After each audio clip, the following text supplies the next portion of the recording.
بسم الله الرحمن الرحيم، والصلاة والسلام على أشرف الأنبياء والمرسلين، حبيبنا ونبينا محمد وعلى آله الأخيار وصحابته الكرام والتابعين لهم بإحسان إلى يوم الدين.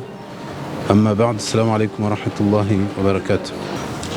إن لله وإنا إليه راجعون، كما قال رسول الله صلى الله عليه وسلم: إذا أصابتكم مصيبة قالوا إن لله وإنا إليه راجعون. لدينا مصيبة لأجل الغاز. كانت معنا إخواننا من كوت ديفوار، إخواني وجيراني ومسلمين ومسلمين، وكذلك كنا معهم معهما لأنهم كانوا اثنين لأجل غاز. دخلوا في غرفتهم وخلص الغاز. ربما كانوا يتبعون المأكولات ونسينا عندما نسوا الغاز مفتوحا، وكانوا يعني الباب والأخرى ليس كانوا الهواء. وإلى الصباح نتواصل ومعهم في التلفون ولم أجيب، وكذلك مدة طويلة يأتي. وآخرا عندما نفتح الباب وجدنا الموتى على جوج، والحمد لله وعلى ما قدر الله ما شاء فعل. العمر ديالو لا أعرف جيدا، ولكن تقريبا أكثر، لا أقل من 30 سنة، بين 25 هذا كان.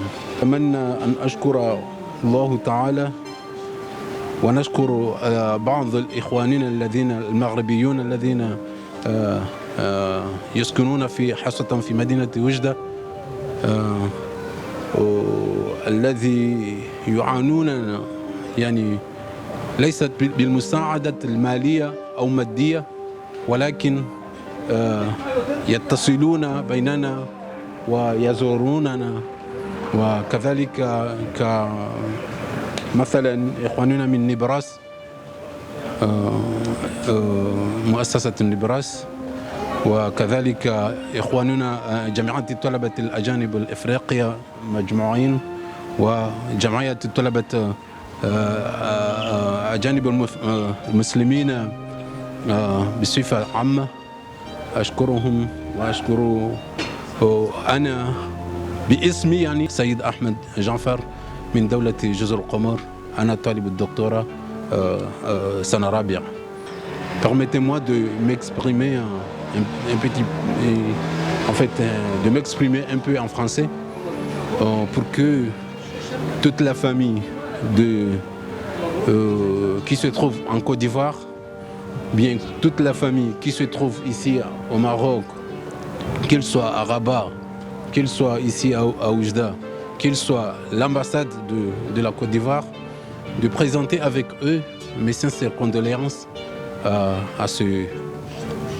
nos défunts que nous venons de perdre. Donc, mais aussi, je profite de partager ce moment de douleur que nous venons de perdre nos familles, ou bien nos amis, nos collègues, nos voisines, dont on vivait en familiarité, en système de familiarité. On s'est entre-aidés dans tous les domaines, pour dire aux familles qui sont lointaines de rester calmes, parce qu'ils avaient vraiment donné une très bonne éducation à leurs enfants. Moi, j'en témoigne en tant que voisine, en tant que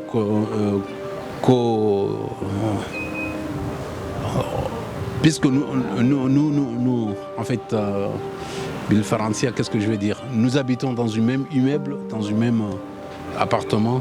Ça fait déjà plus d'1 an que nous partageons ensemble. Ils ne nous ont jamais manqué de respect. Et ils se sont préservés. Ils faisaient toujours la prière à leur temps. Même le Fajr, hein, ils se réveillent avant moi. Moi, j'en témoigne. À chaque Fajr, ils se réveillent avant moi pour faire la prière. Et quand j'entends qu'ils se réveillent, c'est là où je me précipite de me réveiller, de faire la prière avant qu'il soit tard. Et donc, ce sont des filles très éduquées. Donc, sur ce, je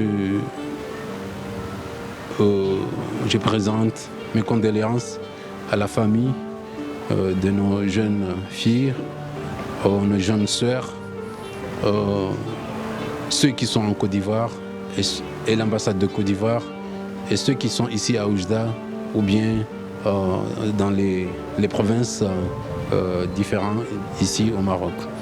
Donc sans plus tarder, je tiens à remercier les associations ou bien les amis qui nous ont quand même appelés pour savoir ce qui s'est passé ici chez nous, surtout dans le quartier de Al Hikma. Nos voisins, il y a M. Jamal qui est toujours là avec nous. Il y a aussi d'autres associations amies qui nous ont appelés pour savoir vraiment la réalité des choses. Jusqu'à maintenant, nous avons reçu l'appel de l'association Libras, nous avons reçu aussi les appels de l'association des étudiants musulmans ici à Oujda. Nous avons aussi reçu l'appel des associations des immigrés et quelqu'un appelle des associations qui défendent les droits de l'homme. Donc exactement, nous tenons énormément à leur remercier le fait de partager avec nous le moment douloureux que voilà, nous sommes là jusqu'à là. Le corps se trouve à la morgue. Donc nous tenons à terminer le processus de l'enterrement après avoir reçu le papier. Peut-être d'ici demain ou bien après-demain, nous allons, Inch'Allah, l'enterrer ici à Oujda. Ou sinon, bon, il y a aussi leur ambassade aussi qui ont le mot. C'est à eux aussi de décider s'il y a les moyens de les faire évacuer au pays pour qu'ils soient enterrés là-bas. Donc jusqu'à maintenant, on attend toutes les décisions nécessaires. En tout cas, moi, à travers le média, j'aurais bien aimé, parce que ce sont des étrangers, ils ne sont pas de natifs du Maroc. Je sais l'affection de leurs parents qui se trouvent en Côte d'Ivoire. J'aurais bien aimé, et j'appelle l'ambassade de Côte d'Ivoire de faire le nécessaire possible d'évacuer le corps, les 2 corps de nos sœurs en Côte d'Ivoire. Parce que ce sont des enfants, ils ont une famille. Bien sûr, il y a la rituel de faire le genre de funérailles, et que ce sentiment, leur famille aussi partage avec leurs propres filles qui sont décédées ici au Maroc. Et cela, ça se fait pas seulement, c'est pas une exigence du tout, parce que c'est comme ça comment les diplomates font. Bon, c'est ça, c'est un citoyen, disons, ivoirien. Donc je crois que c'est leur devoir de l'ambassade d'intervenir, de faciliter toutes les tâches et d'octroyer tous les moyens nécessaires pour que ce corps soit enterré en Côte d'Ivoire devant leur famille. Comme ça, peut-être, ça va soulager un petit peu la famille de défunte. Je sais que quand je parle à ça, j'en suis sûr que le consul ou bien l'ambassadeur de Côte d'Ivoire ici au Maroc a des enfants, a aussi une petite famille, il aurait ou bien ils auront bien aimé si des choses comme ça se passent à leur petite famille ou bien à leur famille, qu'ils soient toujours à côté d'eux pour partager ces moments douloureux, de sentiments, de mouvances difficiles. Donc ainsi, j'appelle énormément les diplomates marocains de faire preuve de bonne foi et d'amour à leur patrie. Donc voilà, je m'arrête là. Merci beaucoup à vous aussi également les journalistes. قبل المغادرة لا تنسوا الاشتراك في قناة العمق المغربي وتفعيل الجرس ليصلكم كل جديد، ولا تنسوا مشاركة الفيديو والضغط على زر الإعجاب.